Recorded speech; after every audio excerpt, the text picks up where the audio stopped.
জুলাই গণঅভ্যুত্থানে আহত ও শহীদ সাধারণ মানুষ ও শিক্ষার্থীদের হত্যাকারীদের বিচার এর দাবিতে গণস্বাক্ষর কর্মসূচি ও রিকশা মিছিলের আয়োজন করেছে ময়মনসিংহের মুক্তাগাছা উপজেলা প্রশাসন। জুলাই পূর্ণজাগরণ 2025 উপলক্ষে এই কর্মসূচির মাধ্যমে গণসচেতনতা বৃদ্ধির পাশাপাশি জনগণের ন্যায় বিচারের দাবিকে জোরালো করা হয়েছে। ৪ জানুয়ারি সোমবার বিকেলে উপজেলা চত্বর থেকে একটি রিকশা মিছিল বের হয়ে শহরের গুরুত্বপূর্ণ সড়ক প্রদক্ষিণ করে। মিছিলে অংশগ্রহণ করেন শিক্ষক, শিক্ষার্থী, মুক্তিযোদ্ধা, সামাজিক ও সাংস্কৃতিক সংগঠনের প্রতিনিধিসহ সাধারণ জনগণ। পাশাপাশি অনুষ্ঠিত হয় একটি গণস্বাক্ষর কর্মসূচি।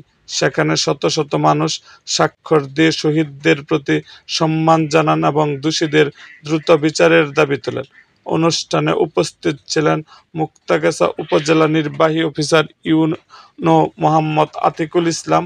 তিনি বলেন, জুলাই গণঅভ্যুত্থান ছিল একটি ঐতিহাসিক জনজাগরণের ফল। যারা এই আন্দোলনে শহীদ হয়েছে তাদের আত্মত্যাগ যেন বিস্মৃত না হয়।